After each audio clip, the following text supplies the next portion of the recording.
Sekarang Tuhan, sampaikan isi hatimu. Kenyangkan, puaskan setiap kami. Ubah hidup kami. Tidak ada satu orang pun pulang tanpa diubah dan diberkati Tuhan. Berikan kepada setiap individu, setiap hati di tempat ini roh hikmat, wahyu, dan pengertian dicurahkan di hati kami masing-masing, sampai semua kami pulang berkata, aku tahu hati Tuhan hari ini. Terima kasih, karena kemuliaan hanya bagimu Yesus, karena semuanya berasal daripadamu. Dalam nama Tuhan Yesus, dan semua kita berkata, sebelum Anda duduk, beri salam 3 orang, katakan begini, Roma 8:28. Amen. Berikan kemuliaan sekali lagi buat Tuhan kita. Alright, silakan duduk. Mari kita buka firman Tuhan. Pagi ini seperti yang saya katakan, saya sampaikan kemarin sore juga, saya digerakkan Tuhan, didorong untuk menyampaikan hal yang sama. Coba sekarang kita ngomong dari hati ke hati, saudara ya. Dengan jujur kita bicara dari hati ke hati. Sebab kalau tidak ada kejujuran, nanti susah, kita tidak akan bisa mencapai titik yang Tuhan inginkan. Oke, saya akan membaca banyak ayat sejauh yang Tuhan sediakan, tapi sejauh mana Tuhan mau saya akan ikuti saja. Nah, nanti kita lihatlah apa yang Dia mau sampaikan buat kita. Tapi mari kita lihat beberapa bagian sebagai pendahuluan untuk mencoba membuat kita memahami apa yang Tuhan mau. Matius 18 ayat yang ke-19 dan ayat yang ke-20. Kita akan membaca ayat ini bersama-sama. Nanti saya minta Anda bersuara yang keras sampai telinga kita masing-masing mendengar apa yang mulut kita ucapkan. Ini penting untuk melatih kita belajar menguatkan diri kita sendiri dalam Tuhan. Ini caranya, diantaranya Anda ucapkan firman sampai telinga saudara mendengar apa yang mulut Anda ucapkan. Matius 18 ayat 19 dan ayat yang ke-20. Gampang ini urut 18, 19, 20. Yang sudah ketemu tolong lambaikan tangan kanan saudara. Yang sudah ketemu, oke? Baca sama-sama dengan keras, 2, 3. Dan lagi aku berkata kepadamu, jika 2 orang daripadamu di dunia ini sepakat meminta apapun juga, permintaan mereka itu akan dikabulkan oleh Bapa-Ku yang di surga. Sebab di mana 2 atau 3 orang berkumpul dalam namaku, di situ aku ada di tengah-tengah mereka. Siapa berani berkata ayat ini amin? Angkat tangan tinggi-tinggi. Nah, harus begitu toh. Ayat kok nggak diaminkan. Oke ya. Jadi saudara percaya ini, bahwa 2 orang di dunia ini sepakat meminta apapun juga, Tuhan pasti memberikan. Amin. Coba 2 orang saya minta maju ke depan, sepakat, tolong minta hujan berlian sekarang ini, apapun juga, gitu. Amin. Maju dong. 2. Tak tunggoni saudara sembayang. Lihat ah. Kalau dapat Pak, buat bangun Holy Stadium. Loh, enak tak? Amin. Ayo maju dong. Amin, amin. Saya tungguin saudara. Cari partner yang sepakat. Kan dibilang tuh. Ini yang kita baca nih. Ya toh? Jika 2 orang daripadamu di dunia ini sepakat meminta apapun juga. Apapun. Termasuk hujan berlian tuh. Itu kan termasuk apapun. Bukan walaupun, apapun. Apapun. Amin. Loh, kok hilang? Ayo maju no, kok cuma amin. 2 orang saya minta sembayang hujan berlian. Kan termasuk apapun. Amin. Amin. Rakyat kemenangan, saudara. Ayo. Saudara pernah gak secara hati ya, Anda kalau lihat firman begini, karena banyak orang Kristen gini, pokoknya ya harus percaya. Lah sakjane percaya enggak? Ya entah, pokoknya harus percaya. Nah, sebenarnya kamu percaya nggak? Ya harusnya percaya. Loh, sebenarnya ya harus percaya. Nah, tapi percaya apa ora? Ya sakjane ya piye ya? Mau bilang tidak percaya dikira bukan Kristen, belum lahir baru. Mau percaya, ayo sembahyang. Mari kita saksikan bersama-sama. Nah, kalau terjadi Pak, puji Tuhan, amin toh. Kan minta apapun juga. Beberapa orang itu ya saudara, kalau membaca ayat ini dilompati. Kenapa? Dia ngomongnya gini, aku kira njaluk macam-macam loh. Cuma utangku ndang bar suwi yo 3 tahun. Belum ada tanda-tanda.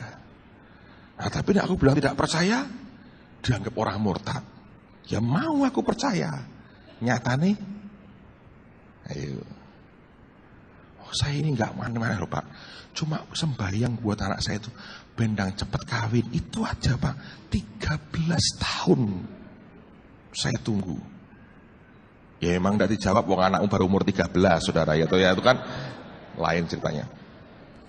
Tapi ada orang-orang yang kalau baca ini sebetulnya di hati ganjel. Loh Tuhan ini kok enggak ugal-ugalan toh? Apapun juga. Masih tidak yakin ya, lihat lagi. Yohanes pasal yang ke-14. Oh ini harus sepakat Pak, orang sepakat itu angel. Oke. Sekarang tak golek rasanya lebih gampang syaratnya saudara. Yohanes 14 ayat 13 dan 14. Kita baca sama-sama supaya ada kesefahaman bahwa kita pakai Alkitab yang sama ini. Yohanes 14 ayat 13 dan ayat yang ke-14. Kita baca yang keras ya, sama-sama. 2, 3. Dan apa juga yang kamu minta dalam namaku, aku akan melakukannya, supaya Bapa dipermuliakan di dalam Anak. Jika kamu meminta sesuatu kepadaku dalam namaku, aku akan. Amen. Amin. Ayo minta apapun juga. Ada orang berkata, saya ini cuma flu loh Pak, jaluk waras. Gak bisa tuh Pak. Apapun juga. Ayo, saudara masih percaya ini firman ya dan amin? Ya praktek lah. Apapun juga. Wah ini khotbah kok malah meruntuhkan iman. Bukan saudara, ada tujuannya. Saya tidak pernah dipanggil dan diurapi untuk meruntuhkan iman saudara. Tapi saya ini kan juga anak Tuhan. Seperti mana saudara juga anak Tuhan. Hanya saya ini priest, sebagian besar Anda apa? King. Masih ingat ya? Jangan kayak Raja Daud. King lupa tugasnya. Malah menguasai istrinya orang, itu malah gawat. Nah, apa yang terjadi? Satu hari saya merenung firman Tuhan ini. Saya renungkan betul saudara. Dan terus terang saya ngomong sama Tuhan. Tuhan, ndak iyo. Bener? Engkau berikan apapun juga? Bener-bener engkau mau? Ini bukan cuma lip service? Bukan cuma sekedar membuat orang tertarik kepadamu? Tapi kalau kita baca di Alkitab, Anda bisa teliti, begitu banyak saudara. Begitu banyak. Yang dia sungguh-sungguh katakan, minta, aku berikan kepadamu. Saya beri contoh lagi. Lihat Yohanes 16 sekarang. Kalau cuma sekali dua kali dia ngomong, kita bisa curiga. Nah kalau itu terus diucapkan, mestinya ya benar toh. Yohanes 16 ayat 23 dan 24. Dan pada hari itu kamu tidak akan menanyakan apa-apa kepadaku. Aku berkata kepadamu, sesungguhnya segala sesuatu yang kamu minta kepada Bapa akan diberikannya kepadamu dalam namaku. Sampai sekarang kamu belum meminta sesuatu pun dalam namaku. Ditantang sama Tuhan, mintalah. Bahasa aslinya jalu'o. Bahasa Jawa maksudnya asli. Mintalah, maka kamu akan menerimanya, supaya penuhlah sukacitamu. Suruh minta tuh. Mintalah. Tapi kalau minta suguhan, diberi nggak? Apapun juga diberi kepadamu. Dia bilang, mintalah. Wah, saya bilang, Tuhan, kau ini nekat betul. Ini kan gimana coba? Ayo. Tambahi lagi ya, ayat lagi saudara, supaya mantap nih. Matius pasal 7.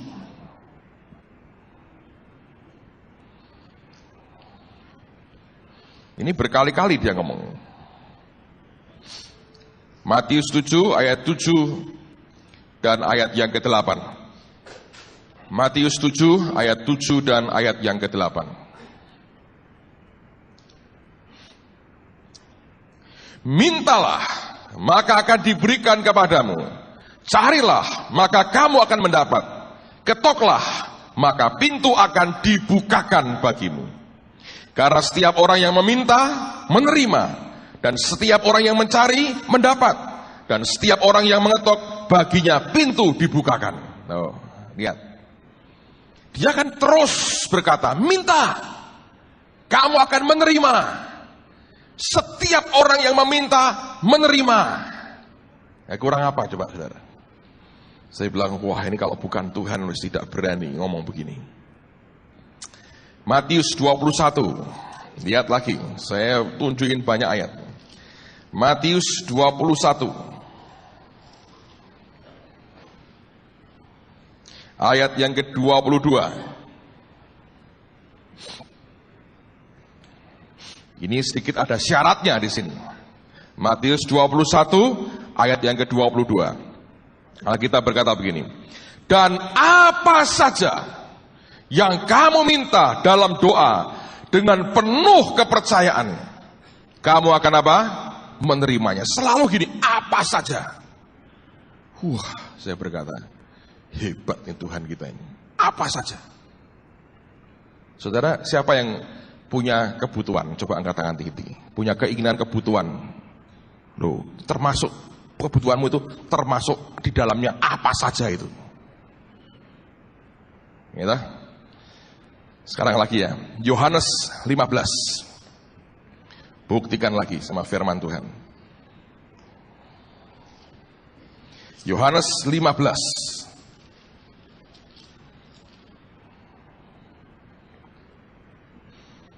Yohanes 15 ayat 7. Ini ada syaratnya juga. Jikalau kamu tinggal di dalam aku dan firmanku tinggal di dalam kamu, mintalah apa saja yang kamu kehendaki dan kamu akan menerimanya. Saya bilang ini benar-benar nih. Bukan yang kamu butuhkan loh, yang kamu kehendaki. Saudara kan punya banyak kehendak. Minta apa saja. Saya bilang kita ini kayak Aladin dengan lampu wasiat. Gitu? Nek digosok 3 kali, 5 kali, minta apa saja. Anda berkata, makanan enak, non kolesterol, non asam urat, keluar. Sayur semua. Iya bener tak? Makan.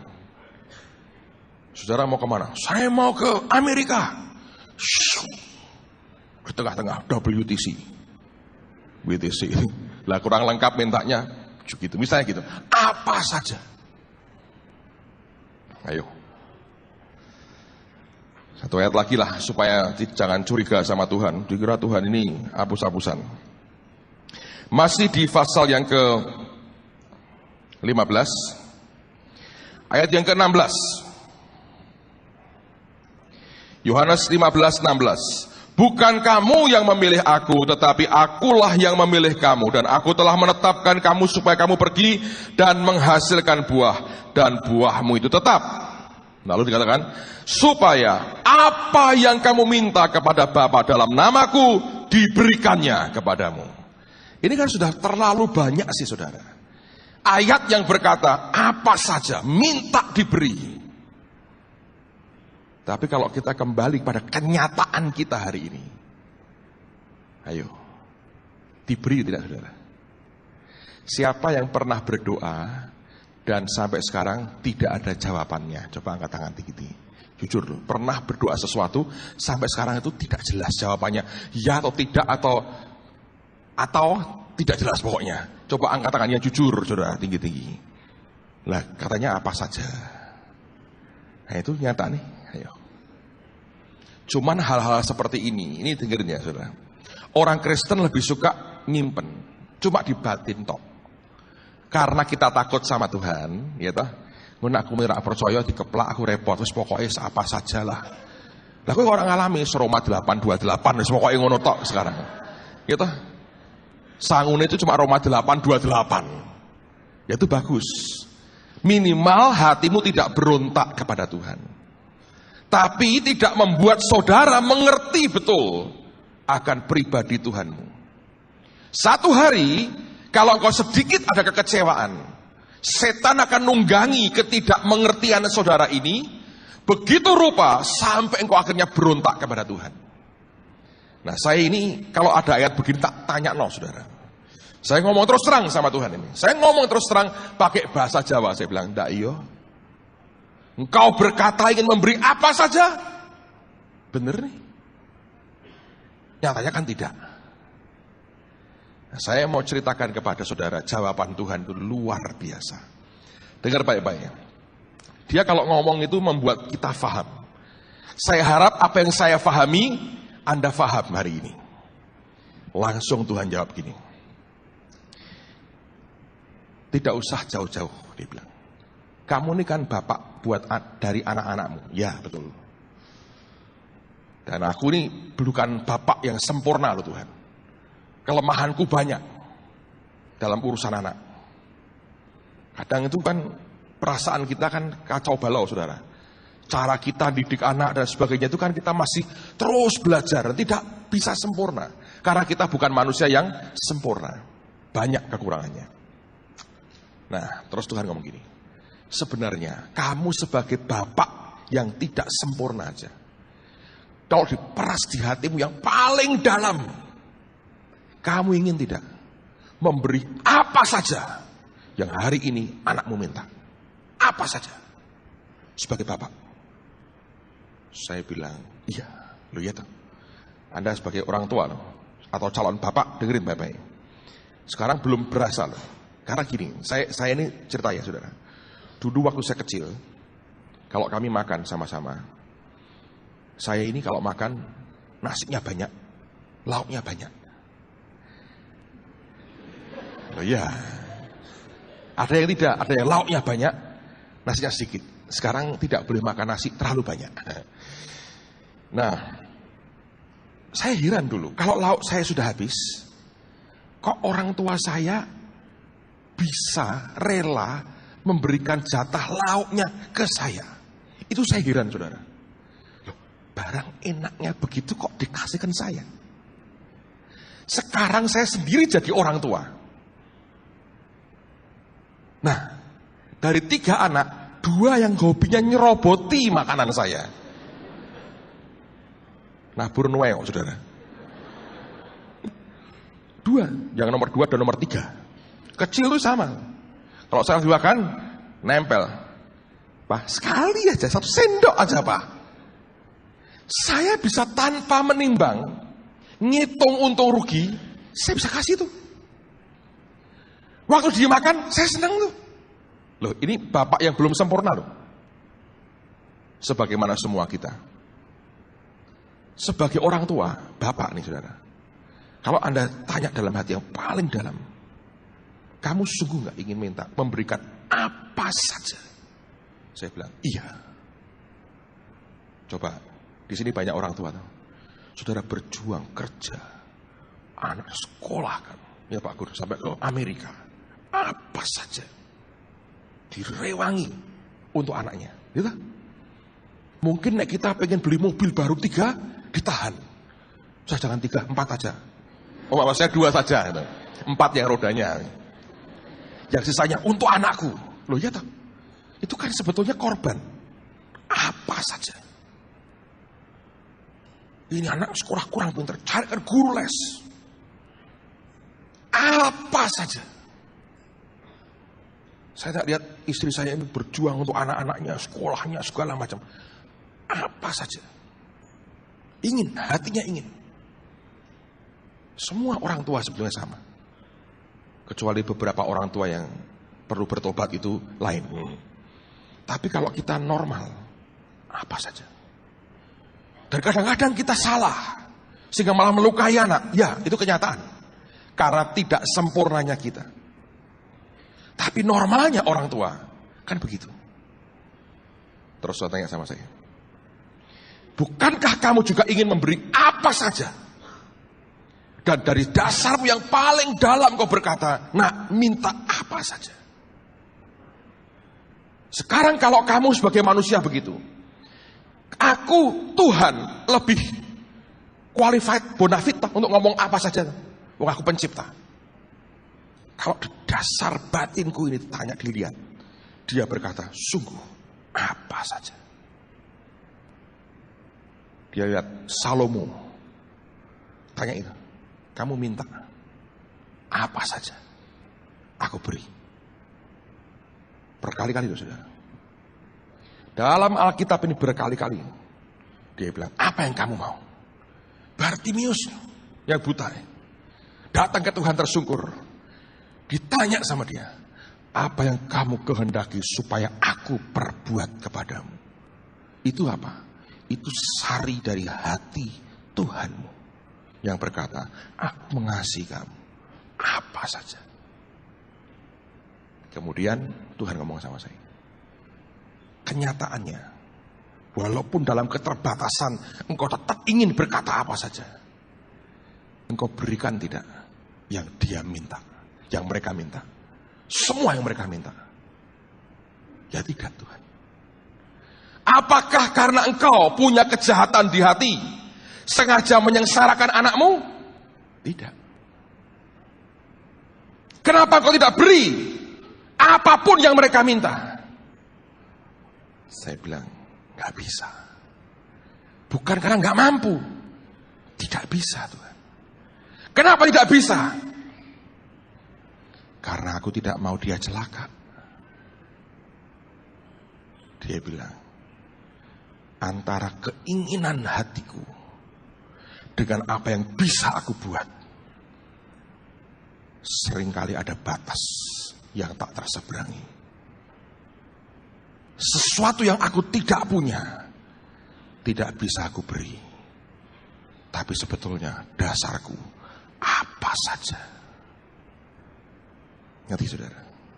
Anda kalau membayangkan dirimu sebagai orang tua, lebih gampang ngertinya. Oke, tunjukin lagi ya. Roma 8. Roma pasal yang ke-8. Ayat yang ke-32. Roma 8 ayat yang ke-32. Roma pasal yang ke-8 ayat 32. Ia yang tidak menyayangkan anaknya sendiri, tetapi yang menyerahkannya bagi kita semua, bagaimanakah mungkin ia tidak mengaruniakan segala sesuatu kepada kita bersama-sama dengan dia? Coba, kasarnya begini, kalau sampai anaknya Yesus saja dia berikan buat kita, bagaimanakah mungkin yang lain-lain itu tidak dia berikan bersama-sama ketika dia berikan anaknya? Jadi betul itu hatinya. Apa saja itu iya. Kita yang di dunia ini yang terbatas loh kemampuan kita. Sebetulnya kalau telusuri di dasar yang paling dalam, kita berkata, betul Tuhan, apa saja untuk anak kita sendiri. Bapak kita di surga punya sikap hati yang sama. Apa saja, saudara. Amen. Tapi seringkali nggak bisa. Coba lihat lagi, Matius 7. Balik ke Matius 7. Matius pasal 7.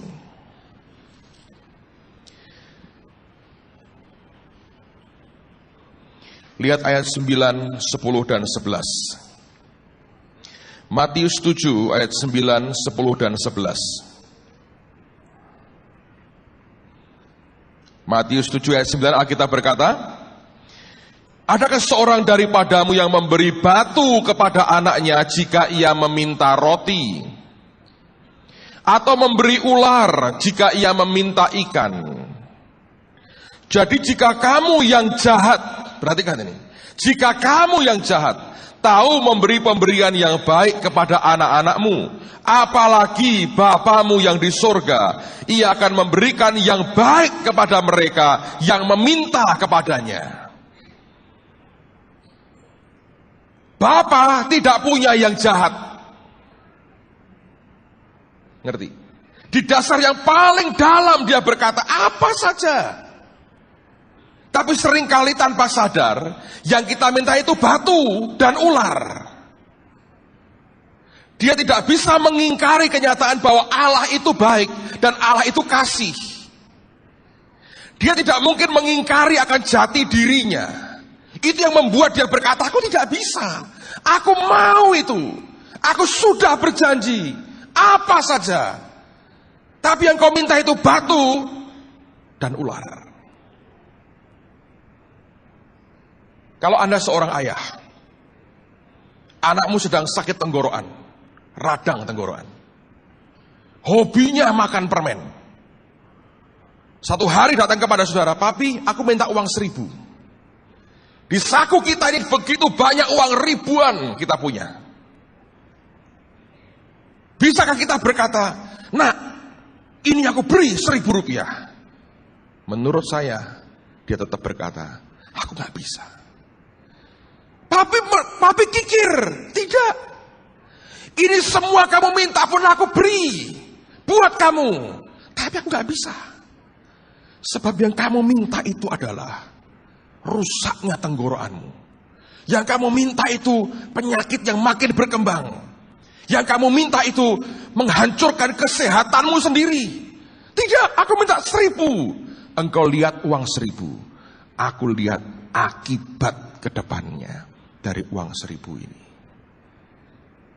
Pemberian yang baik dari Tuhan datangnya. Itu yang seringkali membuat Bapak berkata, kau minta batu. Ini kamu rebus, kamu presto pun tidak bisa hancur, nak. Orang Jawa berkata, keloloden. Ini kamu mati mendelik, mati melotot. Oh, waktu kok mbok jaluk. Enak papa. Setan sih ngomong itu. Batu suruh ubah jadi roti itu setan yang ngomong. Mintaan roti. Tidak papa, batu. Aku gak bisa. Tapi apa saja aku beri. Cuman tidak bisa ngingkari jati dirinya. Ngerti saudara? Pak, ular pak, indah. Mateni ku indah, indah. Tadi aku tidur bersama dia. Nah, itu masuk hidungmu. Ya tidak akan diberitahu. Kecuali bapaknya memang pawang ular. Iya tak? Coba anakmu minta, Pak beli ular sanca apa 3. Anak bilang enggak mau piton sekaligus 50 katanya. Ya enggak mungkin tak. Engkau punya uang apa saja, tapi jati diri sebagai bapak tidak bisa ngingkari kasih yang dialirkan itu. Dan itu saya beritahu saudara ya, tanda petik ya, seringkali nyiksa hati Tuhan saudara. Mau dia itu. Tapi dia bilang, loh ini permintaan kok semua batu sama ular. Begitu sah begitu ya, setan bilang, gua punya batu dan ular. Emang dia punyanya batu, saudara. Makanya Yesus suruh buat jadi roti, karena dia tidak punya roti. Iblis punya roti, Yesus lapar. Yesus, ini loh aku punya roti. Dia tidak punya, batu dia punya. Ular, emang dia ular tua. Saudara bisa nangkep ini. Coba lagi ya. Yakobus pasal yang pertama. Yakobus pasal yang pertama. Ayat yang ke-16 dan 17. Yakobus pasal yang pertama. Ayat 16 dan 17. Saudara-saudara yang kukasihi, janganlah sesat. Setiap pemberian yang baik dan setiap anugerah yang sempurna datangnya dari atas, diturunkan dari Bapa segala terang. Padanya tidak ada perubahan atau bayangan karena pertukaran. Lihat. Semua pemberian yang baik dan anugerah yang sempurna dari Dia. Itu yang Dia punya. Kalau engkau minta itu, apa saja. Yakobus pasal 4. Yakobus pasal 4. Ayat yang kelima, saya bacakan ayat yang pertama mulai. Yakobus pasal 4, lihat mulai ayat yang pertama. Yakobus 4, ayat yang pertama. Dari manakah datangnya sengketa dan pertengkaran di antara kamu? Bukankah datangnya dari hawa nafsumu yang saling berjuang dalam tubuhmu? Kamu mengingini sesuatu tetapi kamu tidak memperolehnya. Lalu kamu membunuh, kamu iri hati, tapi kamu tidak mencapai tujuanmu. Lalu kamu bertengkar dan kamu berkelahi. Kamu tidak memperoleh apa-apa karena kamu apa? Tidak berdoa. Atau kamu berdoa juga, tetapi kamu tidak menerima apa-apa karena kamu salah berdoa. Sebab yang kamu minta itu hendak kamu habiskan untuk memuaskan hawa nafsumu. Ini yang membuat dia bilang, aku gak bisa. Aku sudah berjanji, aku mau apa saja, tapi aku gak bisa. Anak kecil berkata, Papa, aku minta pisau yang gede itu, Pak. Anak umur 5 tahun. Papanya berkata, aku punya. Apa susahnya sih tinggal memberikan begini? Aku belum bisa, nak.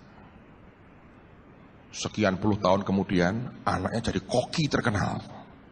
Nah, bapaknya berkata, yang 20 tahun lalu kamu minta, sekarang milikmu ini pisau. Pakai untuk masak yang enak untuk papahmu. Dia masak, pakai pisau itu. Sekarang dia bilang, aku bisa. Tapi apa saja tidak pernah berubah, saudara. Ngerti? Tuhan tahu persis apa yang dalam hati kita. Apa saja, itu benar. Saya bilang, Tuhan, ya sorry aja ya Tuhan ya. Aku sempat mempertanyakan firman-Mu. Dia bilang, supaya kamu ngerti. Karena sebetulnya seringkali pertanyaan itu ditimbulkan siapa? Roh Kudus, saudara. Dia kalau ngajari saya itu dengan pertanyaan seringkali muncul. Bener gak? Di situ ketika cari Tuhan segenap hati, saudara, ketahuan hatinya memang mau memberi. Nah, sekarang pertanyaannya begini, Pak, bagaimana caranya sih supaya doaku ini aku bisa dapat yang Tuhan mau? Sebab pemberian yang baik dan anugerah sempurna dari Dia. Nah, saya mau tunjukkan minimal 2 hal pada hari ini. Gini, saudara, ini prosesnya begini. Saudara harus mengerti bahwa dasarnya Tuhan itu baik. Dia sangat baik, Dia ngerti apa yang kita butuhkan. Coba buka dulu Matius pasal yang ke-6. Injil Matius pasal yang ke-6.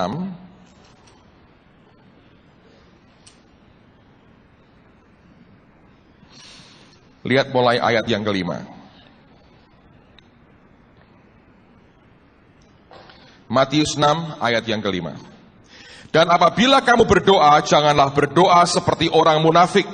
Mereka suka mengucapkan doanya dengan berdiri dalam rumah-rumah ibadat dan pada tikungan-tikungan jalan raya. Wah, ini sekarang ya ketabrak motor toh ya, sembayang orang tikungan jalan raya ini. Dulu kan sepi, ini ada apa-apa di tikungan itu mereka. Supaya mereka dilihat orang. Aku berkata kepadamu, sesungguhnya mereka sudah mendapat upahnya. Tetapi jika engkau berdoa, masuklah ke dalam kamarmu, tutuplah pintu dan berdoalah kepada Bapamu yang ada di tempat tersembunyi. Maka Bapamu yang melihat yang tersembunyi akan membalasnya kepadamu. Lagi pula dalam doamu itu, janganlah kamu bertele-tele seperti kebiasaan orang yang tidak mengenal Allah. Mereka menyangka bahwa karena banyaknya kata-kata, doanya akan dikabulkan. Jadi, janganlah kamu seperti mereka. Karena, perhatikan, Bapamu mengetahui apa yang kamu perlukan sebelum kamu minta kepadanya. Oke? Jadi jangan khawatir bahwa Bapa sudah ngerti yang kita butuhkan. Tapi sekarang bagaimana cara kita sembahyang? Nah, saya mau sampaikan dua hal, saudara. Yang pertama begini. Tuhan harus merubah pikiran kita. Ini harus dirubah dulu. Nanti setelah ini makin dirubah, itu nembusnya ngerubah yang di sini, yang di hati. Jadi perang pertama di pikiran, kalau ini sudah mulai terkuasai, nanti mulai merembes sampai ke hati, merubah sikap kita. Nah, apa maksudnya? Gini, saudara. Lihat dulu 1 Yohanes pasal yang kelima. 1 Yohanes pasal yang kelima, ayat 14. 1 Yohanes 5 ayat yang ke-14. Kita baca sama-sama nih. 1 Yohanes 5:14. Dengan keras baca sama-sama 2, 3. Dan inilah keberanian percaya kita kepadanya, yaitu bahwa ia mengabulkan doa kita jikalau kita meminta sesuatu kepadanya menurut kehendaknya. Jadi begini, saudara harus ngerti kehendaknya itu apa. Ini basicnya begini. Anda harus ngerti kehendaknya apa. Nah, yang ngerti kehendaknya siapa? Lihat Roma pasal yang ke-8. Kita balik kepada ayat saku kita. Roma pasal yang ke-8, mulai ayat yang ke-26. Roma 8, 26 dan 27. Roma 8, 26, 27. Demikian juga Roh membantu kita dalam kelemahan kita. Apa kelemahan kita? Sebab kita tidak tahu bagaimana sebenarnya harus berdoa. Kalau ada orang berkata, saya tahu bagaimana berdoa. Anda tidak tahu apa-apa. Saya pun tidak tahu apa-apa. Alkitab yang berkata begitu. Maksudnya apa? Tetapi Roh sendiri berdoa untuk kita kepada Allah dengan keluhan-keluhan yang tidak terucapkan. Dan Allah yang menyelidiki hati nurani mengetahui maksud Roh itu, yaitu bahwa ia sesuai dengan kehendak Allah berdoa untuk orang-orang kudus. Jadi yang paling ngerti itu Roh Tuhan. Kalau Anda harus berdoa, ngomongnya begini, Tuhan, ajari aku berdoa. Aku mesti berdoa bagaimana ini. Yang ngerti detailnya cuman Roh Tuhan. Sebab Rohnya yang tahu pikiran Tuhan. Nah, kalau Anda belajar bergaul dengan Tuhan seperti itu, lama-lama saudara akan makin paham. Oh, Tuhan itu begini toh. Karena Alkitab berkata, perhatikanlah pekerjaan Allah. Jadi kalau Anda punya pengalaman bergaul dengan Tuhan, Anda perhatikan baik-baik. Kalau aku, oh Roh Tuhan kok bimbing aku doa begini ya, kok doanya begini ya, kok doanya begini ya. Kemarin anak saya mengajukan pertanyaan yang paling gede ini. Kami berdua ke gereja sore-sore. Saya drive dari sebelah saya. Di tengah jalan dia tanya begini, Papa itu jadi gembala itu berat tidak? Pertanyaan, nomor 13 tahun. Saya renungkan. Enggak. Loh, itu apa nggak susah, Pak? Tidak. Loh, kok bisa nggak susah? Papa tergantung Roh Kudus. Jadi papa ini tidak merasa berat. Sampai tertekan tidak. Rambut putih saya makin berkurang, saudara. Sempat dulu agak banyak, sedikit hilang sendiri. Tanpa disemir. Lalu kemudian dia bilang, loh kok bisa? Nggak susah. Ya papa bergantung Roh Kudus. Terus dia bilang, lah caranya denger gimana Pak? Kok ngerti ini Tuhan yang ngomong? Lah kamu kalau papa telepon, kok ngerti papa yang ngomong? Ya kan sudah kumpul lama. Nah sama. Kalau kamu kumpul lama dengan Tuhan, kamu ngerti. Kamu juga ngerti kapan papa suka sesuatu, kapan tidak suka. Kalau kamu berbuat sesuatu, kamu ngerti, papa belum ngomong, kamu sudah ngerti, orang tuaku suka atau tidak suka. Iya, sama dengan Tuhan. Kalau kamu bergaul dengan Roh Kudus, nanti ngerti. Lah caranya gimana? Padahal anak saya ini umur 6 tahun didatangi Yesus, saudara. Tapi tetap dia harus belajar bergaul terus dengan Tuhan. Saya bilang gini, nah kamu kalau punya apapun ngomong toh. Nah ngomongnya apa Pak? Kan gak ada yang dibicarakan, banyak. Saya bilang, contohnya, besok kamu ulangan apa? Ini tanya Tuhan toh. Aku belajar apa Tuhan ya? Nanti kan dia ngasih bocoran. Lu masa gitu Pak? Lu iya, cobaan. Kamu didorong apa lebih banyak, ikuti. Ingat tuh, ini loh, Allah yang menyelidiki hati nurani, mengetahui maksud roh. Jadi rohmu di mana? Di hati nuranimu ini loh tinggalnya, di rohmu. Ngerti? Jadi dorongan nurani yang orang dikuasai Roh Kudus itu seringkali dia bicara di situ. Misalnya kamu mau ada acara apa, tanya. Kamu kan suka main rebana, tanya. Tuhan ini aku buat diajari gerakan baru. Siapa tahu munter begini, kan nggak tahu gitu.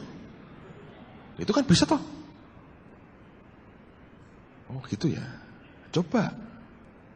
Kalau kamu tidak pernah ajak dia bicara komunikasi, ngomong terus, repot. Kamu tidak akan kenal dia. Dia diam. Terus tanya yang lain. Tanya yang lain. Tak jelasin. Ini gereja, saya bilang. Kamu lihat, ini bukan gerejanya papa.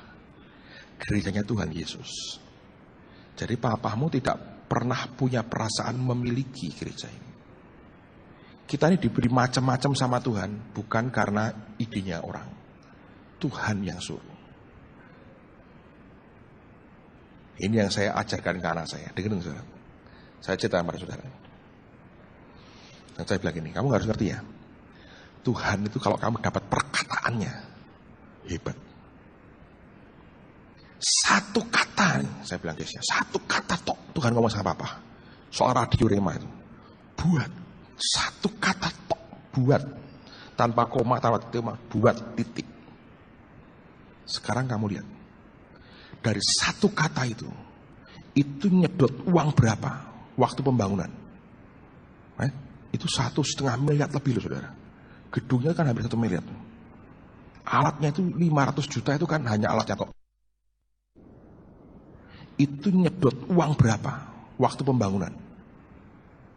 Itu 1,5 miliar lebih loh saudara. Gedungnya kan hampir 1 miliar. Alatnya itu 500 juta itu kan hanya alatnya kok. Tambahan-tambahannya mungkin sekarang itu sudah hampir 2 miliar.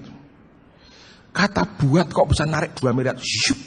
Dari tanah kosong berdiri. Dan kata yang sama yang hari ini memberkati mungkin ribuan jutaan orang di mana-mana.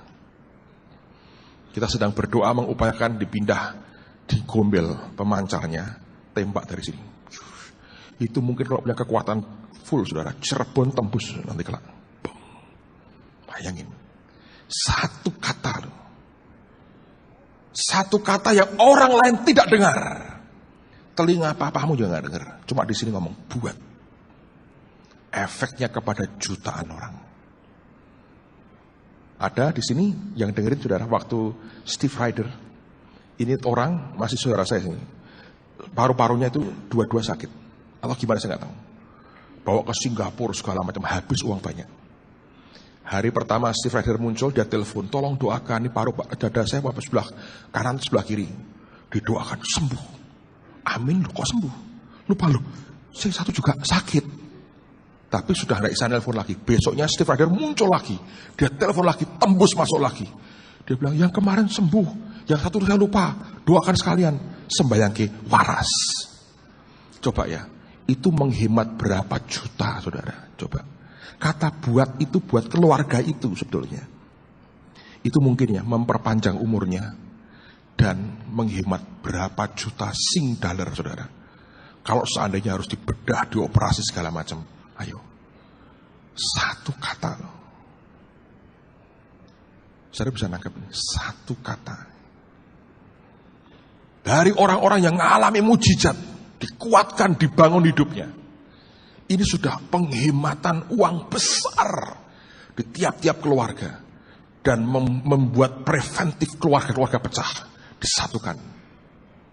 Berapa banyak orang-orang mengalami dibebaskan utang, diberkati hidupnya, dibuat mendengar suara Tuhan. Cuma satu kata, buat. Itu top loh saudara. Saya ngomong sama anak saya, Tuhanmu itu luar biasa. Jadi kalau kamu dan papamu semaunya sendiri, rugi. Sebab kalau kamu masuk di alamnya Tuhan, itu luar biasa. Coba, saya bilang ini, papamu lihat. Kamu lihat, kita kan lewati tempat tanahan. Itu ya, Holy Stadium. Ini nanti bakal berdiri. Ntar saya ceritain Bu Nani ngomong apa, pesan Tuhannya luar biasa. Dia bilang begini, saya bilang gini, coba. Papa hanya dengar satu kalimat pendek. Kalau rema karena cuma 1-2 M, buat gitu tok jadi. Ini agak panjang, karena ini bisa puluhan miliar saudara. Jadi agak panjang, ini mungkin menurut saya. Tuhan itu tidak cerewet. Kita nih yang cerewetnya luar biasa. Ngomong terus. Tuhan kalau ngomong cepat, orang Jawa bilang sakecap. Dia berkata, mulai melangkah. Itu yang dengar siapa? Wong Pak Yuel yang nggak dengar, Papa telinga nggak dengar. Di sini gema, boom keluar. Satu hari, saya bilang, gara-gara mulai melangkah itu narik persembahan orang bisa puluhan, bahkan kelak mungkin 100 miliar, boom di situ. Sekarang sudah 6 miliar lebih saudara. Itu akan terjadi begitu. Kalau jadi, coba bayangin, berapa ribu orang akan kerja di situ, bangun segala macam. Oke, itu kelak akan jadi gedung paling besar auditoriumnya di daerah ini. Tapi yang lebih hebat, nanti berapa puluh ribu jiwa akan diselamatkan di tempat itu. Dari satu kalimat pendek, mulai melangkah. Dulu Tuhan saudara. Roh Kudus yang paling ngerti. Nah, terus saya ngomong sama anak saya. Kalau kamu sudah membiasakan dengan Roh Kudus begitu, lama-lama kamu niteni, Tuhan maunya ini. Kamu ngerti aja, yang ini Tuhan mau, ini dia gak mau. Kamu ngerti. Dan di situ, kamu akan berani berkata seperti Paulus berkata. Apa itu? 1 Korintus pasal yang kedua.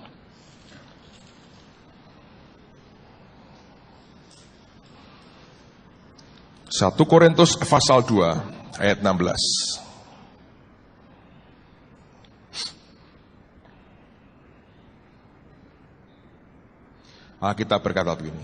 Sebab siapakah yang mengetahui pikiran Tuhan sehingga ia dapat menasihati dia? Tetapi kami apa? Memiliki pikiran Kristus. Ngerti? Cara berpikirnya Tuhan itu seperti ini. Lama-lama begitu. Ajaib buat Tuhan itu, saudara. Luar biasa. Ajaib.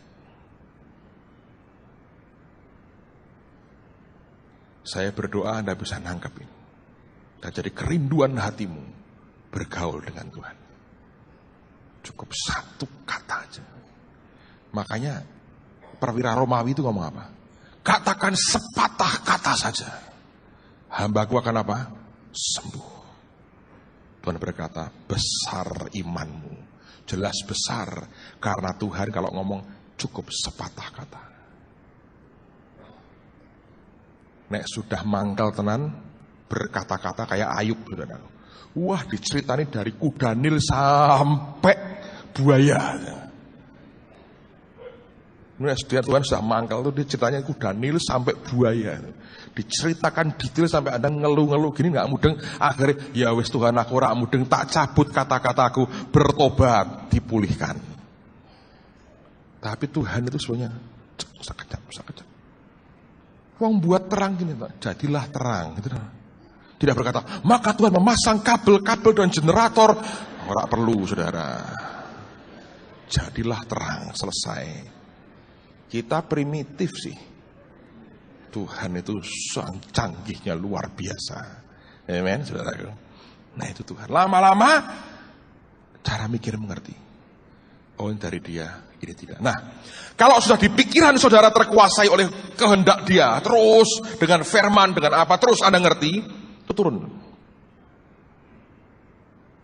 Oke. Setelah turun sampai di sini, itu merubah sikap hati. Coba lihat 1 Yohanes pasal yang ketiga. 1 Yohanes pasal yang ketiga, ayat yang ke-22. 1 Yohanes pasal 3, ayat yang ke-22.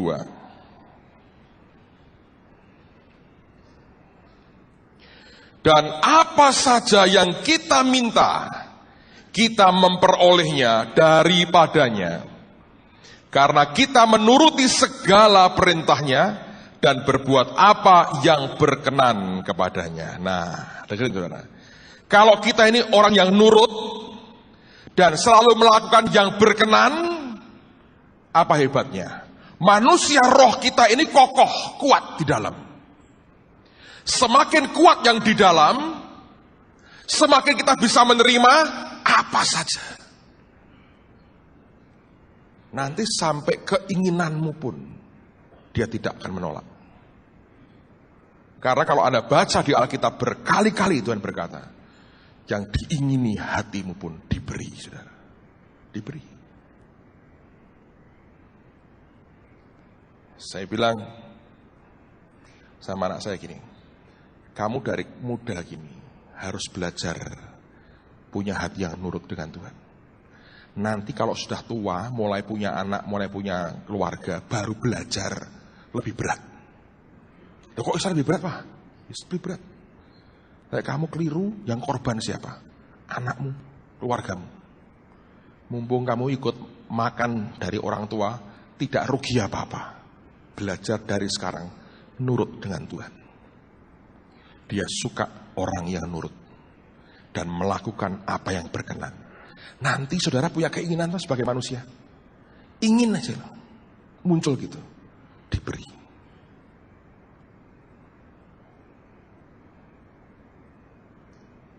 Dan Tuhan itu luar biasa.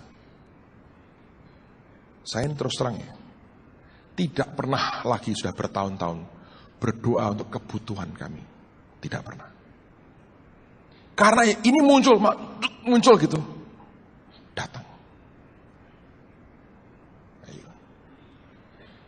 Sampai dibangun manusia imanmu. Kadang-kadang menakutkan, saudara. Tapi itu yang Tuhan beri. Ngomong, gimana Tuhan? Sudah jangan, oh Tuhan, Bapa kami yang di surga. Sorakno gitu-gitu. Coba ngomong, biar Tuhan, baiknya bagaimana? Dia ngomong, lirik-lirik Anda, ya, beres ya, beres. Lirik-lirikan dia bilang, sorak, jangan, ngerti. Itu yang Tuhan mau dalam hidup kita. Nanti apa saja itu, benar saudara, apa saja. Sebab tidak akan keluar yang jahat dari pikiran, tidak bisa lagi. Karena engkau selalu ingin memperkenan hati dia. Engkau makin cinta dengan dia. Saudara akan lihat, kasih sayang Tuhanmu itu luar biasa. Amen. Lihat lagi, beberapa ayat selesai. Yohanes pasal yang ke-8. Yohanes 8. Saya tunjukkan apa yang Yesus katakan di sini. Yohanes 8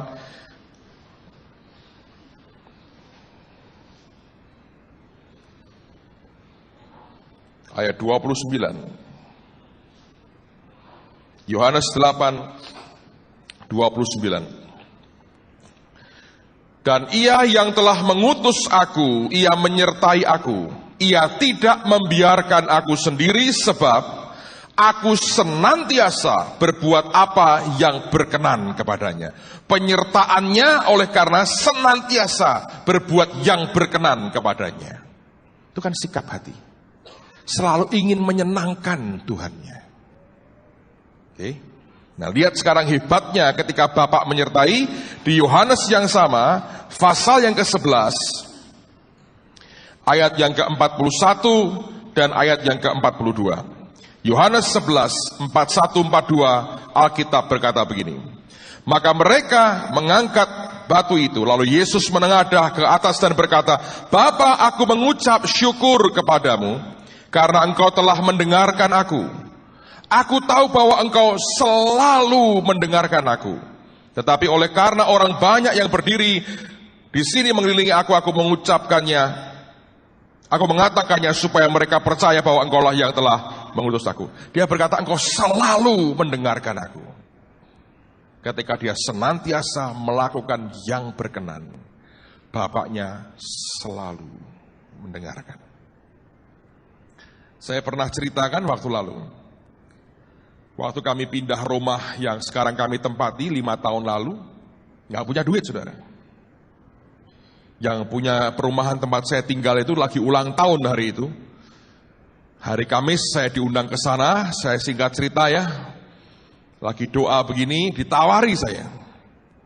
Dia mulai bangun rumah-rumah contoh, dia tawari. Saya lihat rumahnya seneng. Depannya tertutup gerbangnya, orang tidak bisa masuk keluar sembarangan. Udaranya segar sekali. Saya berkata, wah ini ideal sekali. Kabelnya semua di bawah tanah, tidak ada kabel listrik di luar dan sebagainya. Jadi saya, waduh ini bagus. Tapi saya nggak punya duit. Harganya pasti mahal. Lalu kemudian dia tanya sama saya, Pak, kapan Bapak mau pindah kemari? Nah, saya nggak punya duit, saya cuma tertawa. Hahaha, artinya mau tapi tidak punya duit, saudara. Diajak saya lihat-lihat di kompleks yang dibangun, dari yang paling kecil sampai yang paling besar. Yang kecil tidak tergerak, sampai ke yang paling besar, saya berkata, wah ini paling cocok. Rumah contoh, 5 kamarnya, sudah ada AC-nya komplit, tempat tidurnya, ada taman di depan, taman di belakang. Saya bilang, ini paling ideal. Dia berkata, nanti saya beri diskon khusus, Pak. Saya sudah batin di diskon 90% aja, tidak punya uang untuk bayar. Tapi Tuhan itu luar biasa. Beberapa hari kemudian dia beri saya fax, daftar perincian dan jumlah totalnya. Sekian ratus juta mesti dibayar sebelum Krismon. Waktu itu dolar kira-kira baru 2.000-an, saudara. Sekian ratus juta rupiah. Dan dia berkata, ini harganya, Pak. Kalau mau nanti negosiasi harga. Mau saya buang faxnya, saudara. Mau saya buang. Begitu mau saya buang, Roh Kudus berkata, sekarang waktunya minta kepada Bapakmu yang di sorga. Langsung saya ambil kertasnya, saya bilang, Tuhan, tidak disuruh aja kita minta terus. Kalau Engkau berkata, sekarang waktunya aku minta. Saya bawa ke kamar, saya masih di belakang sini tinggalnya. Saya mau ke kantor gereja di sini. Kunci pintunya dari dalam, baru mau berlutut sembahyang, saudara. Dia ngomong lagi, doa seperti Raja Hizkia berdoa. Dan Anda kalau tahu di Alkitab, Hizkia pernah berdoa, dia membentangkan suratnya itu di depan Tuhan. Saya ikut-ikutan, saya bentangkan faxnya di depan Tuhan. Saya bilang, aku tidak punya uang Tuhan, Engkau yang punya. Ini bukan dari musuh dari anakmu, tapi duit ini musuh saya karena aku gak punya duit. Saya berkata, dalam nama Tuhan Yesus, kalau Engkau mau bisa. Terus itu fax saya taruh di atas lemari. Taruh lemari. Kenapa, Pak? Siapa tahu Tuhan lupa dia nginceng lagi begini kan tahu jumlahnya, saudara. Saya doa tidak ada 2 menit, 1 menit pun gak ada. Saya keluar dalam damai Tuhan luar biasa. 2 minggu tak biarin, tidak telepon dia. Karena gak punya uang. Mau negosiasi apa? Gak ada apa-apa. Sampai 2 minggu saya di Jakarta, seminar hari kedua di hotel saya masih saya ingat dengan istri saya tidur sana. 2:30 pagi ada suara keras telinga kanan saya. Minggu ini aku kasih kamu rumah baru. Saya kaget, saya bangun. 2:30. Tidak ada orang, laki teriak keras telinga kanan saya, audible. Terus saya bilang, Tuhan, kalau daripadamu, jadi Tuhan. Karena aku tidak akan berbuat apa-apa. Saya pulang, Kamis sore, telepon dengan dia. Dia ngomong gini, Pak, bagaimana Pak dengan fax saya? Sudah diterima Pak? Sudah, bagaimana Pak? Saya bilang, terlalu tinggi Pak buat saya, tidak punya uang saya tidak berani nawar. Terus dia berkata, kalau gitu saya bantu cara bayarnya Pak. Bapak angsur aja begini katanya, tidak usah bayar uang muka, tidak usah bayar bunga, diangsur aja selama 5 tahun dibagi rata, tanpa uang muka, tanpa bunga. Saya hitung tuh kira-kira waktu itu tuh sekitar berapa ya saudara? Saya lupa. Apa enggak, dia bilang bayarnya tiap bulan 5 juta. Dia bilang. Saya bilang, wah terlalu tinggi Pak buat saya. 5 juta ekstra untuk bayar rumah, itu habisnya sekian tahun lagi. Saya bilang terlalu berat buat saya Pak. Oke, kalau gitu gini Pak, bayar tanpa uang muka, tanpa bunga, diangsur 5 tahun.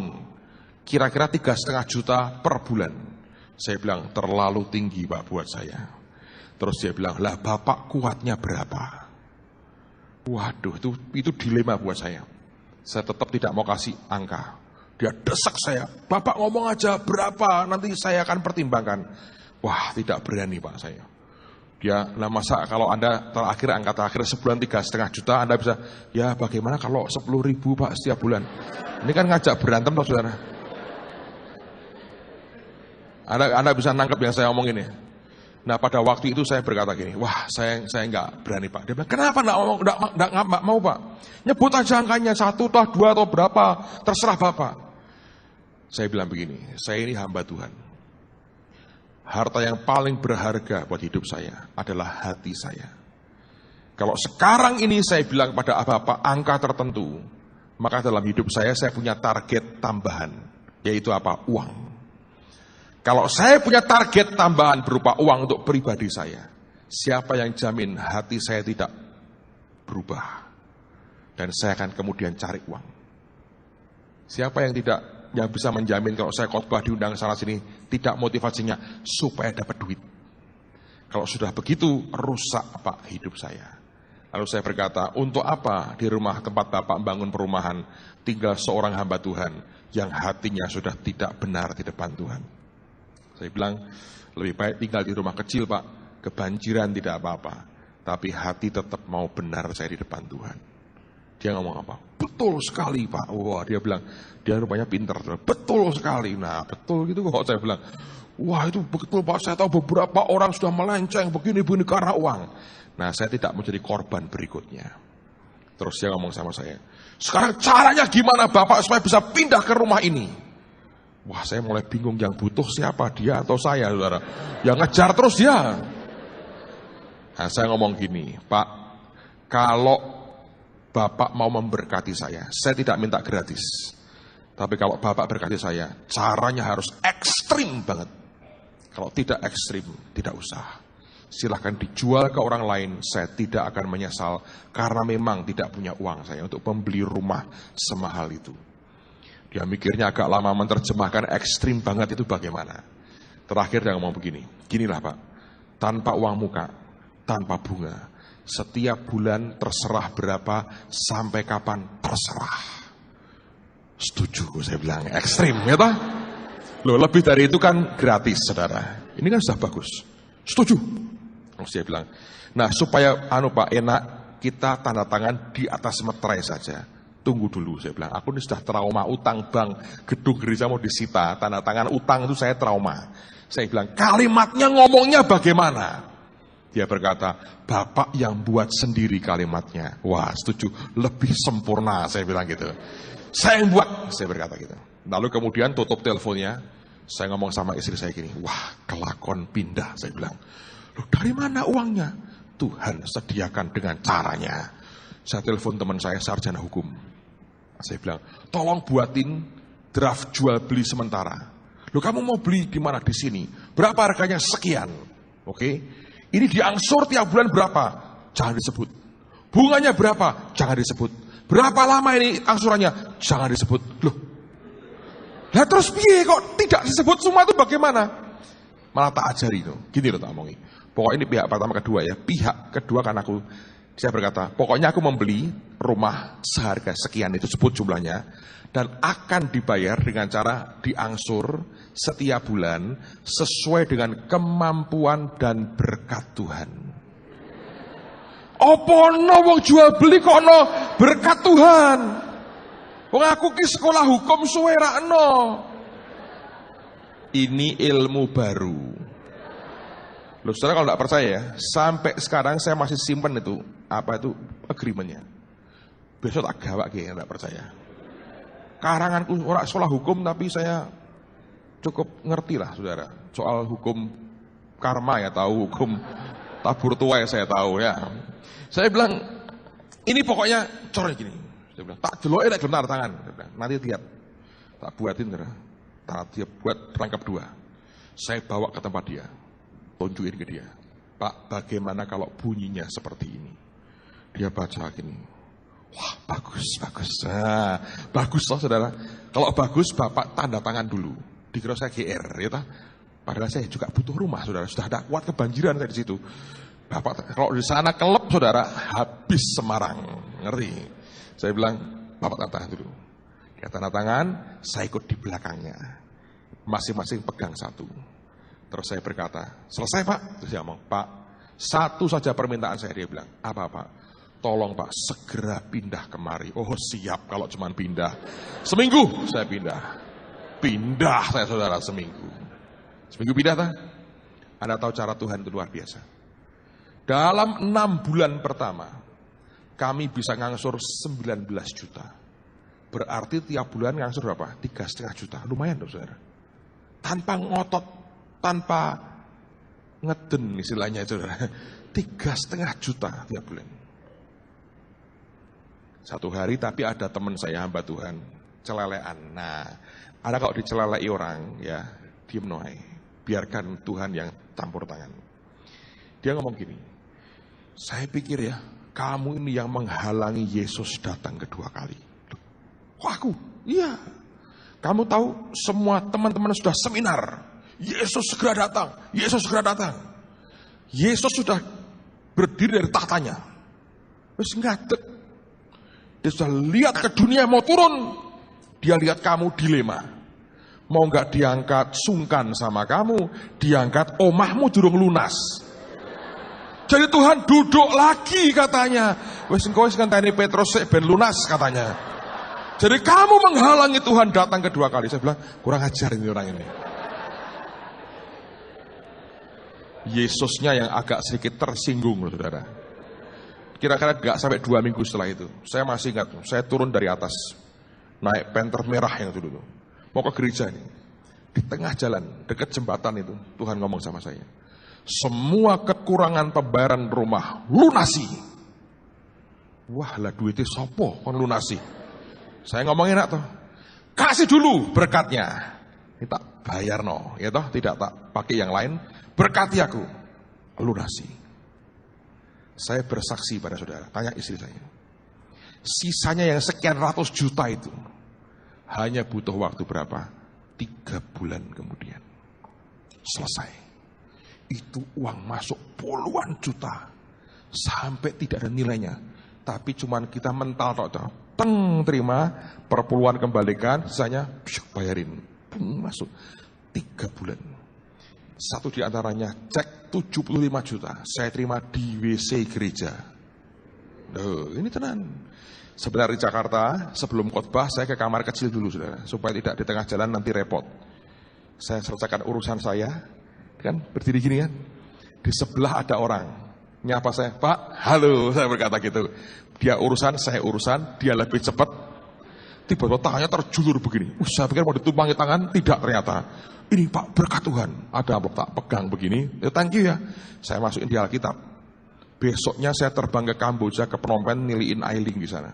Sama istri saya. Bisa diomongi. Pak, kalau dengar suara tembakan, jangan deket jendela Pak. Tolong ditarik ranjangnya ke tengah, tidurnya jangan mepet, nanti nyasar pelurunya. Ya, Malam mau tidur bukan tembakan, tapi tembak-tembakan, saudara. Zaman itu masih gawat sekali. Tarik kasurnya, terus susah tidur. Kenceng, saudara. Dekat sekali kok, saudara. Terus saya ingat, Alkitabku itu ada orang ngasih berkat itu di WC gereja di Jakarta. Dibuka istri saya, cek kontan 75 juta. 75 kok nompornya di WC gereja. Loh, luar biasa tuh. 3 bulan, saudara, selesai. Anda tahu, Anda mesti bergaul dengan Roh Kudus.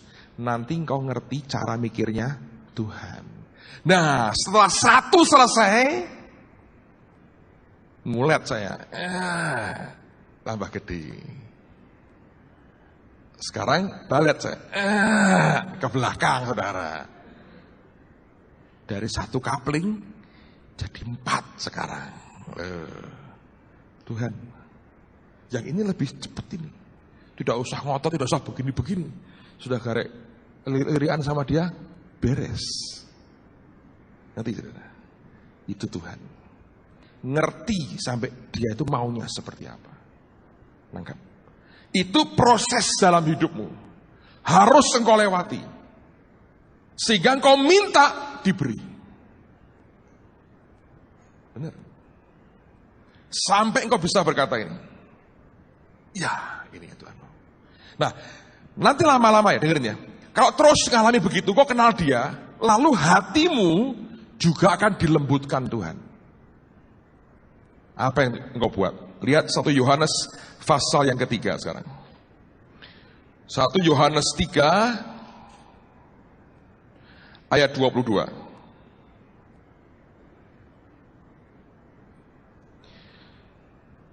1 Yohanes 3, 22. Dan apa saja yang kita minta, kita memperolehnya daripadanya. Karena kita menuruti segala perintahnya dan berbuat apa yang berkenan kepadanya. Dan di sini sudah sampai ke hatimu. Engkau jadi penurut Tuhan, nurut. Saya bersaksi ya, jadi orang nurut itu enak. Nanti saudara minta apa saja. Saya bertanya, bener loh, luar biasa. Ada orang Surabaya itu telepon istri saya. Anaknya protes. Dia ngomong gini, wah ya itu, aku ya mau diberkati, kayak Pak Petrus Agung gitu. Tapi karena aku bukan dia, ya memang kamu bukan aku. Aku ya aku, kamu ya kamu. Jadi mamanya telepon istri saya, gimana toh Bu Tina? Istri saya bilang gini, bilangi itu anak, mau Pak Petrus itu cuma menjalankan hukum. Apa yang Tuhan perintahkan dikerjakan. Nah, rupanya Tuhan itu suka kalau hatimu itu punya apa ya, ketaatan dengan Dia, nurut, tidak berontak-berontak, karepe dhewe, marah-marah, gampang kepahitan. Hatimu kalau taat dinilai oleh Tuhan semua. Nah, semakin kau berbuat begitu, semakin Anda itu berkenan di hadapannya. Begitu engkau berkenan, minta apa saja engkau diberi. Dan kenapa minta apa saja? Karena apa? Yang kau minta pasti yang dari Tuhan. Karena engkau ngerti pikirannya. Nah, itu kalau diajari tuh, Pak Yusak kan ngajari apa? Menghimbau. Itu apa sebetulnya? Itu kan tidak langsung nembak, das aku minta. Nah, kalau boleh Tuhan. Jadi ada pere. Boleh nggak? Nggak boleh? Ya wis. Malah diberi. Ajari ya. Bukan hanya menghimbau. Tapi paling baik, kalau saya bilang, konsultasi dengan Roh Kudus dulu. Enake piye? Itu luar biasa. Nanti Roh Tuhan, bahasa Jawa ini, yang meremake saudara. Ngene bae, ngene bae, ngene bae. Jadi hidupmu kepenak. Ngerti? Tapi kalau Anda ini karepe dhewe biayaan begitu, susah. Dia suka hati yang lembut. Jangan ngotot. Jangan. Yang kau minta seringkali kau tidak tahu yang kau minta apa. Jadi dengan Tuhan itu selalu, Tuhan baiknya bagaimana. Cerita nih ya, cerita hidup sedikit. Saya waktu kuliah SMA bertobat, umur 17, dulu saya sekolah di Loyola, naik sepeda. Sepeda butut sekali. Anda pernah diludahi orang? Saya pernah diludahi orang. Saya lewat jalan Melati, ya, bukan yang utara, yang selatan, yang dekatnya MM sekarang itu. Dulu itu jalan itu selalu rusak, saudara. Zaman tahun 70-an. Sepeda habis kena bom, banyak lubangnya. Saya pulang sekolah jam 1 kurang seperempat. Satu hari saya naik sepeda nih. Karena itu banyak lubangnya. Sepeda itu kalau nabrak lubang itu sakit di pantat, tahu? Jadi mesti begini, kanan kiri kan. Satu hari ada saya di situ sepi, nggak ada kanan kiri. Ada jeep lewat, kenceng dari belakang. Din. Saya bilang, ya entar ini belum bisa, lubang banyak sekali, saudara. Jadi saya mungkin ada salahnya karena tidak cepat-cepat minggir. Tapi kan saya mau kanan kiri. Saya bilang, ini maaf, ini orang miskin lagi lewat, jadi cari tempat dong, ini pasak pantat sakit sekali. Satu hari saya sampai ke tepi, saudara. Saya ujung situ sampai ke tepi, dia gak sabar, marah rupanya. Dia pepet saya, dibuka kaca jendelanya. Keluar bukan shalom, bukan, saudara. Diludahi. Ayo. Saya bilang, coba aku naik mobil diludahi, kena kaca. Tapi karena ini kan kaca tembus pandang dan tembus semua ini. Kacanya cuma udara nih, itu ludahi ceplok kena. Ya, saya SMA naik begitu. Sampai saya kuliah, sepedanya sudah hancur. Dan kuliahnya di Undip, terlalu jauh untuk sepeda. Naik Daihatsu, lumayan. Warnanya merah, seragam terus saya tiap kali. Karena apa? Memang warnanya merah dia dulu. Naik. Jalan kaki. Bertobat ada teman satu yang setia, punya sepeda motor. Saya diboncengin kemana-mana. Teman baiknya Pak Timotius, setia, boncengin kemana-mana. Sampai kemudian saya dekat dengan Bu Tina. Wah, dia sungkan. Dia mengundurkan diri, saya naik Daihatsu lagi. Jadi saya kalau apel, naik Daihatsu. Kalau agak keren, Mercy. Yang gede. Naik rame-rame itu, saudara. Mercy tapi naik rame-rame. Gitu, jalan. Sampai kuliah menjelang selesai, orang tua baru bisa kreditkan saya sepeda motor Suzuki CDI. Sering mogok. Begitu kena awal mogok, gampang mogok. Tapi lumayan, bisa untuk kuliah. Sampai kawin, tidak bisa ganti sepeda motor. Satu hari setelah nikah, saya pernah cerita, itu entah bagaimana, kita dulu persesuaian doa, cawan perjamuan suci itu tidak ada yang mau bawa pulang. Ya, saya ngomong sama istri saya, kita bawa pulang dah, kita cuci sendiri. Wah, saya tak balik dewi. Ya toh, saya bawa pulang, sampai depan gereja persis ada orang mabuk, pukul saya. Tapi mabuk atau kena malaikat nahan saya nggak tahu, deket sekali loh, bisa meleset. Dia bingung, saya juga bingung. Lihat-lihatan dia bingung. Coba tak pikir orang mabuk diurusi, saya terus pulang. Saya ngomong sama istri saya, biarin, urus ini bekas perjamuan suci. Biar Tuhan sungkan sendiri sama kita, nanti diberi mobil. Begitu hamil anak pertama, hamil Kesia ini belum pernah naik sepeda motor saya, saudara. Belum sempat. Begitu hamil dia, ada orang berkati, naik mobil. Keropos dijebol ke Bu Yuni. Dia jebol mobil saya. Ini apa? Roma 828 soal. Ini kan daerah rob, daerah banjir. Jadi itu bagian bawah dari mobil itu berkarat, saudara. Satu hari dia numpang mau kemana, saya naik, istri saya di tengah. Dulu kami langsing-langsing, saudara, dari kecil gitu bisa bertiga. Ajaib juga nih. Sekarang satu nggak bisa nih, heran nih. Dia naik, rupanya Bu Yuni itu berbobot sekali, jadi naik, kerapik, tebus saudara. Untung ada karetnya ya. Tapi ya bagus, nggak apa-apa ya, Tuhan ya ngerti kok. Ganti terus mobilnya sejak itu. Berkati Tuhan. Amen. Saya nggak pernah ngeden minta nggak usah. Anda nurut dengan Tuhan, Dia nanti beracara sendiri dalam hidupmu. Saya nggak urusan Anda hari ini dalam kondisi seperti itu, nggak masalah. Anda mau nurut Tuhan, diberesin. Yang terakhir sekali, lalu kita akan selesai. Filipi pasal 2. Ini ada jenis yang lain lagi, saudara. Filipi 2 ayat yang ke-13.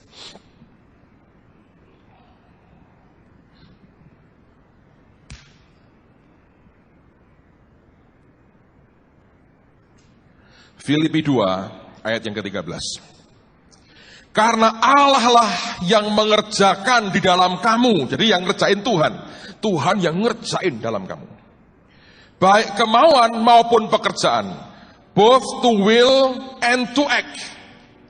Berkehendak atau bertindak. Baik berupa keinginan maupun tindakan. Dikatakan menurut kerelaannya. Bahasa Inggrisnya for his good pleasure. Untuk kesenangannya. Untuk perkenan. Untuk sesuatu yang menyenangkan hatinya. Jadi ada nanti keinginan, doa-doamu yang digiring Tuhan. Sampai keinginanmu pun itu Tuhan yang ngerjain. Tindakanmu Tuhan yang ngerjakan. Yang Yesaya 26:12. Yang kami kerjakan, Engkau yang melakukannya. Bukan karena kita. Nah ini kami baru ngalami 2 hari yang lalu. Saya cerita lalu kita akan selesai. Ibu Nani kan datang ya dengan rombongan 11 orang. Disuruh Tuhan ke Semarang. Dan kemudian dia diomongin Tuhan gini. Gereja kita ini dapat Tuhan berkata jatah double porsi. Double porsi itu artinya kalau di Alkitab itu adalah hak kesulungan sebetulnya. Dan itu luar biasa loh saudara. Itu luar biasa. Bisa hilang nggak? Bisa. Kalau tidak hati-hati, Anda gadaikan dengan bubur merah hilang kayak Esau. Atau seperti Ruben, kurang ajar dengan orang tuanya, berjinah dengan gundik ayahnya, hilang. Jatuhnya ke Yusuf. Itu hak kesulungan. Nah, Tuhan ngomong sama Bu Nani, ini gereja dapat double porsi. Lalu kemudian dia berkata begini, Tuhan suruh sharing supaya kita tidak mengalami kejatuhan seperti yang teman-teman Cirebon dulu alami. Jadi dia bawa semua tim intinya dia. Nah ada banyak hal ya, direkam semua kok yang beliau sampaikan. Lalu yang paling hebat begini, dia undang semua penatua gereja. Lalu kemudian ada 8 orang dia bilang suruh gandeng tangan, kemudian didoakan. Terus disampaikan perkataan Tuhan, didoakan. Lalu kemudian ada penglihatan dan pesan Tuhan. Ini yang beliau akhirnya berkata, itu Holy Stadium pasti jadi. Pasti. Karena sebetulnya sudah seperti dapat jaminan dari Tuhan. Dari mana jaminannya? Dia ngeliat begini. Ini 8 orang yang didoakan itu, masing-masing itu punya mau sendiri-sendiri. Itu biasa, karena manusia. Kita bukan robot. Maunya, karena teknisnya kan banyak sekali. Jadi orang bisa berkehendak. Tapi Tuhan itu sayang luar biasa. Masing-masing kami dalam penglihatan itu diberi tali pengikat. Kayak anjing. Di perut dikasih, supaya tidak melorot. Karena tidak semua kami gemuk. Pak Timotius, dikit di sini. Yang lain tetap tidak. Itu kan bisa melorot kalau terlalu kurus, saudara. Jadi ikat di sini. Terus kemudian di bawah dimasukkan gini. Tahu saudara? Kayak pampers loh. Diikat di sini, diikat di sini. Tidak bisa melorot. Ada talinya yang megang Tuhan. Jadi saya punya istilah sekarang, kita punya anjing-anjing Holy Stadium, saudara. Nah kok ngonek iki awake dhewe ya nendak wong ngono kitanya. Istilahnya. Pak Yusak kan diomongin Tuhan juga anjing. Jadi ini kayak anjing dipegang. Dia bilang gini, kalian hanya bisa gerak sebatas sejauh talinya ini dan tidak bisa lepas. Kalau sudah mentok harus balik dan diberi tanda katanya. Kalau sudah mulai nyimpang akan mengalami sakit kepala yang luar biasa. Paramednya Pak Marso tidak laku. Dulu Pak Marso selalu punya paramed, sekarang sudah tidak Pak ya. Sekarang Alkitab, lain. Dasinya bagus sekali Pak. Jadi itu kayak anjing. Dia bilang, kamu tidak bisa keluar dari kehendaknya. Diket. Sudah diket. Nah, Bu Tani berkata, itu jaminan. Kalau itu pasti jadi, karena kamu akan mengerjakan seperti yang Tuhan mau. Luar biasa. Jadi, pokoknya kita sudah janjian. Yang mumet, sembahyang, bertobat. Mesti ada yang tidak beres. Sejauh ini kok belum ada laporan yang pusing kepalanya. Belum ada. Saya tidaklah saudara. Ini belum ada laporan orang sakit kepala. Tapi sudah mumet gitu. Kenapa nggak masuk kantor? Sakit kepala. Nah, kita langsung ngerti. Itu sudah di batas ujung talinya Tuhan. Tuhan itu baik. Nah, itu Anda tidak bisa lari. Itu dijamin Tuhan. Kamu tidak bisa keluar dari apa yang Dia inginkan. Amen, saudaraku. Dari mana Tuhan nanti melakerjakannya, kita lihat. Buat saya ini merupakan journey, perjalanan yang begitu luar biasa. Lalu sorenya kita diajak muteri tanah. Suruh apa? Memuji Tuhan, nyanyi. Nyanyi, itu kan ditonton orang banyak saudara. Rombongan. Pak Timotius pertama gagah, wah nyanyi begini, lama-lama dia sadar. Wah lah aku ngarep dewe, tonton orang, mundur dia. Saya suruh maju. Saya ngomong gini, wong entuk duit 100 miliar garek nyanyi tok, nyanyi saya pokoknya. Murah tau. Nyanyi muter cepet miliar kan murah saudara. Daripada kalau golek duit dewe, wong garek nyanyi tok aja, nyanyi kan gampang. Tapi bagi banyak orang berat juga ya. Agak menebalkan muka. Yang pintar tuh yang nyelempet di tengah-tengah gitu. Wah, nyanyi begini.